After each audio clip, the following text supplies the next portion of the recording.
오늘 설교는 총회에서 보내온 총회 주일 설교를 참고해서 여러분과 함께 나누겠습니다. 우리 한국교회는요, 그동안 예배를 통해서 영적인 풍요를 누려왔습니다. 세계 그 어느 교회에서 찾아볼 수 없는 새벽 기도회를 우리 한국교회는 드려왔죠. 그리고 주일 예배, 주일 찬양 예배, 금요 기도회 등등 예배와 여러 집회를 통해서 우리는 정해진 시간, 정해진 장소에서 한 회중으로 모여서 하나님을 찾고 하나님의 말씀을 듣고 또 성찬을 나눠왔습니다. 하나님은 우리의 예배와 집회 중에 임재하셔서 풍성한 은혜를 내려주셨습니다.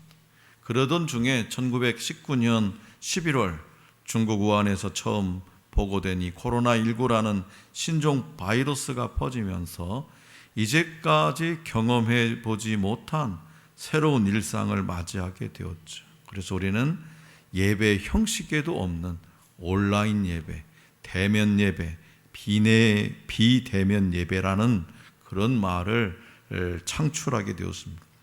코로나19 팬데믹 상황과 창궐하는 전염병 앞에서 정부는 거리두기와 예배 인원 제한 및 집합금지라는 행정명령을 내렸고요.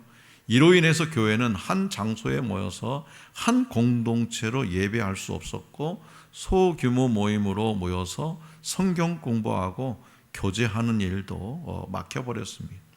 지구촌 어디나 할 것 없이 이 코로나 팬데믹으로 예배를 위해 교회로 향하던 발길은 끊어졌고요. 주 안에서 함께 나누었던 성도의 교제와 영성은 악화되고 약화되고 경제가 혼란에 빠지듯이 교회 재정 또한 어려움을 겪게 되었습니다. 따라서 이 포스트 코로나 시대를 맞이하면서 한국교회는 가장 우선적으로 예배를 회복해야 합니다. 그래서 이번 제107회 총회 주제를 복음의 사람 예배자로 살게 하소서라고 정하고 주제 성구는 예배 회복과 관련된 시편 50장 5절 말씀과 로마서 12장 1절 말씀으로 정했습니다. 먼저 시편 50편 5절 말씀은 한 공간에 한 회중이 한 공동체로 모이는 예배의 중요성을 강조합니다. 하나님은 예배를 받으시기 위해서 성도들을 불러 모으셨다는 거죠. 그래서 에클레시아 교회라고 하는 것은 불러 모으다라는 뜻입니다. 불러 모아쳐야 교회가 되는 거예요. 자, 시편 50편 5절 말씀을 다시 한번 받들겠습니다. 시편 50편 5절 시작. 이르시되 나의 성도들을 내 앞에 모으라. 그들은 제사로 나와 언약한 이들이니라 하시도다. 아멘. 여기서 나의 성도와 제사로 나와 언약한 이들이라는 표현은 하나님과 성도와의 관계가 제사, 즉 예배로 이어진다는 것을 뜻하고 있어요. 그래서 하나님과의 관계, 내가 예수 믿는 사람이라고 하면 예배를 꼭 참석해야 되는, 예배를 드려야 되는, 예배 드리지 않는 사람이 나는 성도다라고 말할 수 없는 거라는 거죠. 다시 말해서 하나님의 백성은 하나님께 예배하는 자들로 부름을 받은 성도이고요, 하나님과 예배로 언약을 맺은 사람들이다 라고 말씀합니다. 그래서 시편 50편은 하나님과 인간은 예배로 언약을 맺었기 때문에 하나님이 기쁘게 받으시는 예배가 되기 위해서 가장 중요한 것은 뭐냐? 진정성이라고 말씀합니다. 진정성 있는 예배. 그 진정성은 재물의 종류나 어떤 양, 예배의 횟수, 부지런함에 있지 않습니다. 예배의 진정성은 뭐냐? 감사함에 있어요. 감사. 기쁘고 즐거울 때만이 아니라 고난과 약함 가운데서도, 심지어 환난 가운데서도 약할 때 강함 주시는, 나의 약함이 나의 자랑이요, 예배로의 부름에 응답해서 감사함으로 하나님 앞에 나와서 예배 드리는 것, 그것이 바로 뭐냐? 예배의 진정성이라는 거예요. 그런데 여러분, 살다 보면 저도 경험한 바 있지만 속상하면요, 교회도 가기 싫어요. 예배 드리고 싶지 않을 때가 있다니까요. 그래서 예배 안 나와. 속상하니까. 에이, 오늘 교회 안 가버리지. 왜 나한테 바가지 긁어? 안 가. 그 예배의 진정성이 없다는 거예요. 기쁠 때나 즐거울 때나 환난을 당할 때나 그 어떤 상황에서도 우리는 하나님 앞에 감사의 예배를 드려야 돼. 그게 바로 뭐냐? 예배의 진정성이. 그리고 우리는 진정성 있는 예배를 통해서 하나님을 영화롭게 합니다. 그것이 바로 예배자로 사는 길임. 그리고 로마서 12장 1절은 진정성 있는 예배에 대해서 이렇게 전하고 있죠. 우리 다 같이 받들겠습니다. 12장 1절 시작.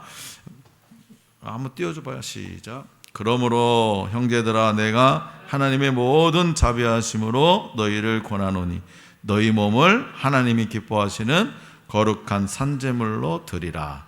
이는 너희가 드릴 영적 예배니라. 아멘. 구약의 제사는 희생 제물을 죽여서 살과 피로 드리는 제사였습니다.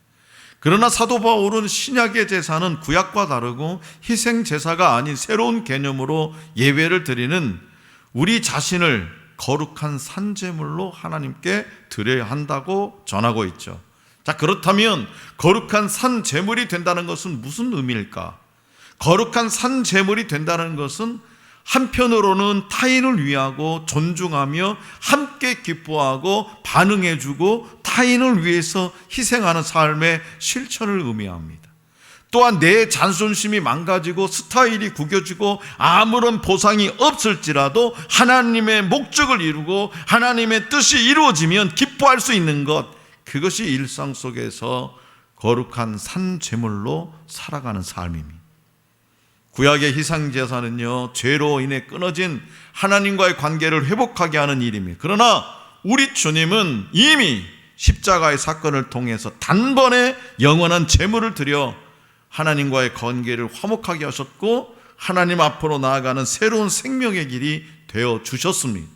하나님은 독생자 예수를 주시기까지 세상을 사랑하시고 예수 그리스도 또한 인류를 구원하기 위해서 십자가를 지는 데까지 순종하고 돌아가셨습니다. 그럼에도 불구하고 세상은 겸손해야 하지 않으며 힘과 재물을 과시하고 자기를 드러내고 있습니다. 하나님의 뜻을 따라 세상을 사랑하기 위해서는요, 내가 희생하고 내가 품어주고 나의 힘을 내려놓아야 합니다. 최고의 예배 모델은 예수님께서 십자가에서 보이신 순종과 죽음입니다. 예배는 사랑으로 역사하시는 하나님을 만나는 것이기 때문에 예배를 제대로 드리면 하나님을 만나게 되고 그로 인해서 참된 사랑을 실천할 수 있게 되는 거죠. 우리 주님은 사도 바울을 통해서 로마서 12장 2절에서 이렇게 말씀하십니다. 너희는 이 세대를 본받지 말고 오직 마음을 새롭게 함으로 변화를 받아서 하나님의 선하고 기뻐하시고 온전하신 뜻이 무엇인지 분별하도록 하라. 자, 성도 여러분, 참된 예배는요, 세상으로 되어지게 되어 있습니다. 하나님의 원리와 세상의 원리는 다르기 때문에 예배를 통해서 우리는 하나님을 만날 수 있습니다. 그리고 예배를 통해서 하나님의 말씀을 듣고 고민하고 기도하던 문제에 대해서 하나님의 응답을 들은 다음에는 하나님의 파송을 받아서 복음을 들고 우리는 삶의 자리인 세상으로 나아가야 됩니다. 그렇게 자신을 산 제물로 하나님께 영적인 예배로 드리는 자녀들은요, 예수님의 부르심과 같이 세상의 빛으로 살아가게 되어 있어요. 가정에서, 직장에서, 사회에서, 언제 어디서든지 하나님의 삶의 주인이심을 드러내며 살아가게 되어 있습니다. 자, 그런데 그리스도의 몸된 교회인 우리가 복음의 말씀을 따라서 세상에서 살지 않으면 역으로 세상의 논리가 교회로 들어오게 되어 있어요. 우리가 하나님의 복음의 말씀에 따라서 세상에서 살지 않으면 그 반대로 세상의 논리가 교회로 들어오게 되어 있다 이 말이에요. 그래서 우리가 교회 안에서 서로 사랑하고 서로 아낌없이 나누어주고 주님처럼 온 모든 것을 다 포기하고 순종하고 내 힘을 내려야 하는데도 오히려 교회에 더 들어오면 큰 소리치고 화내고 분노하고 세상의 가치로 계산하고, 다시 말해서 타락한 세상의 가치관이 하나님의 뜻을 뭉개버릴 때가 얼마나 많은지 모릅니다.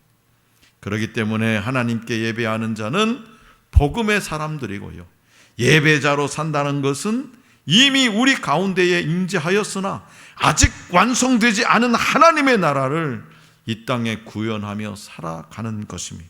그것이 바로 하나님이 기뻐하시는 거룩한 산 제물로 자신을 드리는 진정한 예배의 삶을 사는 것이라고 우리 주님은 사도 바울을 통해서 말씀하십니다.